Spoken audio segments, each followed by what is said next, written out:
ഗൗരിശങ്കരത്തിൻ്റെ ഇന്നത്തെ എപ്പിസോഡിലേക്ക് എല്ലാവർക്കും സ്വാഗതം.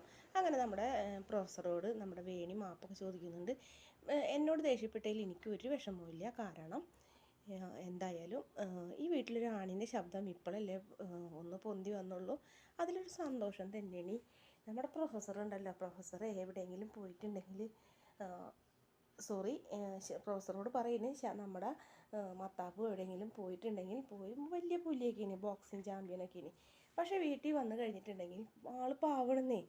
അപ്പോൾ അങ്ങനെ പാടില്ല. കുറച്ചൊക്കെ സന്തോഷം, കുറച്ച് ദേഷ്യം എല്ലാം വേണം. നമുക്ക് ദേഷ്യം വരുമ്പോൾ നമ്മൾ പൊട്ടിത്തെറിക്കുകയും വേണം, അല്ലെങ്കിൽ നമ്മുടെ നെഞ്ചിൻ്റെ കംപ്ലൈൻ്റ് ആണ്. ചായ കുടിച്ചിട്ട് കപ്പ് നന്ദിനിയമ്മ കൊണ്ടുവന്നാൽ മതി. പ്രൊഫസർക്ക് ഇനിയും ദേഷ്യപ്പെടണമെന്നുണ്ടെങ്കിൽ എന്നോട് ദേഷ്യപ്പെട്ടോ എനിക്ക് ഒരു വിഷമമില്ല, സന്തോഷമുള്ളൂ. എന്നോട് പിണക്കൊന്നുമില്ലല്ലോ എന്നൊക്കെ ചോദിക്കുന്നുണ്ട് കേട്ടോ വേണിയുടെ ആ നിഷ്കളങ്കമായ ചോദ്യത്തിന് മുന്നിൽ നമ്മുടെ പ്രൊഫസർക്ക് ആകെ ഒരു വിഷമാവുന്നുണ്ട്. ഇല്ല, എനിക്കൊരു പിണക്കവും ഇല്ല എന്ന് പറയുന്നുണ്ട്. അതിന് ശേഷം വേണി പോകുമ്പോൾ നന്ദിനിയമ്മ പറയുന്നുണ്ട്, പാവ കുട്ടി ഇന്നലെ ഒരു കാര്യമില്ലാണ്ടാണ് നിങ്ങളവരെ അവളെ വഴക്ക് പറയുന്നൊക്കെ പറയുന്നുണ്ട്. അപ്പോൾ നമ്മുടെ പ്രൊഫസർ ചോദിക്കുന്നുണ്ട്, അപ്പോൾ എൻ്റെ ഗൗരി പാവല്ലേ, ഗൗരി എന്തെല്ലാം ചാരങ്കാട്ട് അനുഭവിക്കുന്നുണ്ടെന്നൊക്കെ ചോദിക്കുന്നു. സത്യം പറ, നിങ്ങൾ അവളെ കൊണ്ടാക്കാൻ പോയപ്പോൾ എന്തെങ്കിലും സംഭവിച്ചോ, എന്താണ് നിങ്ങളുടെ മനസ്സിൽ എന്നൊക്കെ ചോദിക്കുമ്പോൾ എന്തായാലും ഒരു മറുപടിയും കൊടുക്കുന്നില്ല. പിന്നീട് കാണിക്കുന്നത് നമ്മുടെ രാധാമണി തങ്കച്ചി വേലക്കാരിനെ അന്വേഷിച്ച് നടക്കുന്നുണ്ട്. ജോലിക്കാരി അവിടെ അടിക്കുകയായിരിക്കുള്ളൂ. നീ ഇവിടെ നിന്ന് അടിച്ചു പോരാണ്ട് ശങ്കറിനുള്ള ചായ ഉണ്ടാക്കുന്നുണ്ടപ്പോൾ അപ്പോൾ കൊച്ചമ്മ കാര്യമൊന്നും അറിഞ്ഞില്ലേ. ശങ്കർ കുഞ്ഞ് ഇന്നലെ രാവിലെ പോയാണ്, നീ നേരായിട്ട് വന്നിട്ടില്ല എന്ന് പറയുന്നു. നീ എന്തീ പറയുന്നേ, ഇവള് കാരണം എൻ്റെ കുടുംബം നശിച്ചല്ലോ, എൻ്റെ മോനെ എവിടേക്ക് പോയി എന്നൊക്കെ ചോദിച്ചു കഴിഞ്ഞിട്ട് വിഷമിക്കുന്നുണ്ട്. പിന്നീട് കാണിക്കുന്നത് നമ്മുടെ മഹാദേവനും അതുപോലെ തന്നെ ശേഖറും എല്ലാവരും കൂടി ഇരിക്കുന്നുണ്ട്. ആ സമയത്ത് ദേവമ്മ വന്നിട്ടുണ്ട്. ദേവമ്മ പറയുന്നുണ്ട്, ശങ്കറിനെ ഇപ്പോൾ അന്വേഷിക്കേണ്ട, ഇത് ഒരു തുറുപ്പ് ചീട്ടാക്കി നമുക്ക് കണക്കാക്കാം. നിനക്ക് ഇലക്ഷനിൽ ജയിക്കാനായിട്ടുള്ളൊരു വഴിയാണിത്.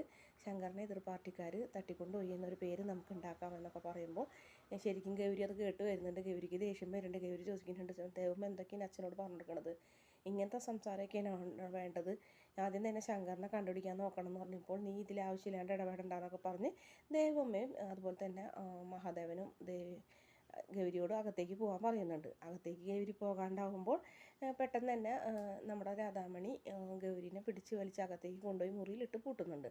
അതേസമയം തന്നെ കമല വരുന്നുണ്ട്. കമല വന്നു കഴിഞ്ഞിട്ട് അമ്മ ഗൗരി ഒരിത്തിരിക്കും ഓടിപ്പോവില്ല, പിന്നെ എന്തിനാണ് ഗൗരിനെ മുറിയിലിട്ട് പൂട്ടുന്നത്, അമ്മ ഗൗരിയെ തുറന്നു വിടുന്നൊക്കെ പറയുമ്പോൾ അത് കേട്ട് വന്ന ശേഖരൻ ദേഷ്യം വരുന്നുണ്ട്. കമലേട്ടത്തിൻ്റെ മുഖത്ത് ആഞ്ഞടിക്കുന്നുണ്ട്. അത് കേൾക്കുമ്പോൾ ഗൗരിക്ക് അകത്ത് വിഷമാവുന്നുണ്ട്.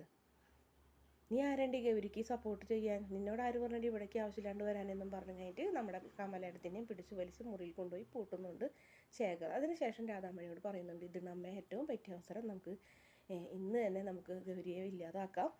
എന്തായാലും ശങ്കറില്ലാത്ത നേരത്ത് ഇന്ന് എന്ത് ചെയ്താലും നമുക്കൊരു പ്രശ്നം ഉണ്ടാവില്ല എന്ന് പറയുന്നുണ്ട്. അങ്ങനെ അവർ അമ്മയും മോനും കൂടി ഗൗരിനെ ഇല്ലാതാക്കാനുള്ളൊരു വഴി നോക്കുന്നുണ്ട്. ഗൗരിയാണെങ്കിൽ പോലീസ് സ്റ്റേഷനിൽ വിളിച്ചാലോ എന്നൊക്കെ ആലോചിക്കുന്നുണ്ട്. വേണ്ട, ഇനിയിപ്പോൾ അച്ഛൻ്റെ ഇലക്ഷന് ഞാൻ കാരണം ഒരു തടസ്സം ഉണ്ടാവണ്ട, അല്ലാതെ തന്നെ ഞാൻ കാരണം ഈ വീട്ടിലുള്ളവർക്ക് ഒരുപാട് പ്രശ്നങ്ങളൊക്കെ ഉണ്ടായിട്ടിരിക്കുകയല്ലേ എന്നൊക്കെ പറഞ്ഞിങ്ങനെ ഗൗരി ആശ്രമം വേണ്ടാന്ന് വയ്ക്കുന്നുണ്ട്. പിന്നീട് ജോജുവിനെ വിളിക്കുന്നുണ്ട്. അജിത്തിനെയും കൂട്ടി എത്രയും പെട്ടെന്ന് ചാരങ്ങാട്ടേക്ക് എത്തണം എന്ന് പറയുന്നുണ്ട്. നമുക്ക് ശങ്കറിനെ അന്വേഷിക്കാമെന്ന് പറയുന്നു. പിന്നീട് കാണിക്കുന്നത് നമ്മുടെ വേണി കാറിലിരിക്കുന്നുണ്ട്. ജ്യൂസ് മേടിക്കാൻ പോയേക്കുന്നുണ്ട്. നമ്മുടെ ആദർശ് ഒരു ജ്യൂസ് മേടിച്ചിട്ട് വരുമ്പോൾ ഒരു സ്ട്രോയും കൂടെ മേടിച്ച് നമുക്ക് ഷെയറായി കുടിക്കാമെന്നൊക്കെ പറയുമ്പോൾ ആദർശ് ഒരു നിലയ്ക്ക് സമ്മതിച്ചിരിക്കുകയായിരിക്കുള്ളൂ. ആ സമയത്ത് നന്ദിനി വിളിക്കുന്നുണ്ട്. നന്ദിനി അമ്മ വിളിക്കുമ്പോൾ ആദർശ് ഫോണും കൊണ്ട് മാറിപ്പോകുന്നുണ്ട്. മോനെ, നിങ്ങൾ തൃശ്ശൂർ എത്താറായി എന്ന് വെച്ചപ്പോൾ ഇല്ല, ചാലക്കുടി എത്താറായി അമ്മേ, ചാലക്കുടിയിലുണ്ട് ഞങ്ങൾ, ഒരു അരമണിക്കൂർ കഴിഞ്ഞാൽ തൃശ്ശൂർ എത്തുമെന്ന് പറയുന്നു.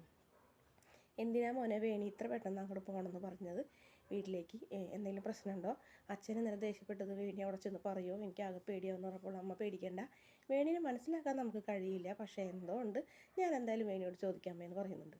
അതിനുശേഷം വേണിയുടെ ആഗ്രഹം ഒരു 2 സ്ട്രോ ഇട്ടൊരു ജ്യൂസ് ഷെയർ ചെയ്ത് കുടിക്കാൻ സ്നേഹിക്കുന്നവരെ പോലെ എങ്ങനെയെന്നൊക്കെ പറഞ്ഞ് ആ ആഗ്രഹം സാധിച്ചു തരണമെങ്കിൽ നീ ഇപ്പം എന്തിനാ ചാരങ്ങാട്ടേക്ക് പോകണമെന്ന് എന്നോട് പറയണമെന്ന് പറയുന്നു. പ്രത്യേകിച്ച് ഒന്നുമില്ല, കല്യാണം കഴിച്ചു കൊടുത്ത പെൺകുട്ടികൾ നമ്മുടെ സ്വന്തം വീട്ടിൽ പോയി ഒച്ചയൊക്കെ ഉണ്ടാക്കി സംസാരിച്ച് അടുക്കളയിൽ നിന്ന് ഭക്ഷണം വാരിക്കഴിച്ച് ആ കൈ അമ്മയുടെ സാരിത്തലപ്പിലൊക്കെ തുടച്ച് അമ്മയിൽ നിന്ന് വഴക്ക് കേട്ട് ഇത്രയേ ഉള്ളൂ എന്നൊക്കെ പറയുമ്പോൾ സത്യം പറ വേണി, ഇത് മാത്രമുള്ളൂ നിൻ്റെ മനസ്സിൽ എന്ന് പറയുമ്പോൾ വേണി പെട്ടെന്ന് ആദർശിനെ ഇങ്ങനെ വിഷമത്തോടെ നോക്കി നിൽക്കുന്നത് ഇന്നത്തെ എപ്പിസോഡിൻ്റെ അവസാന ഭാഗം.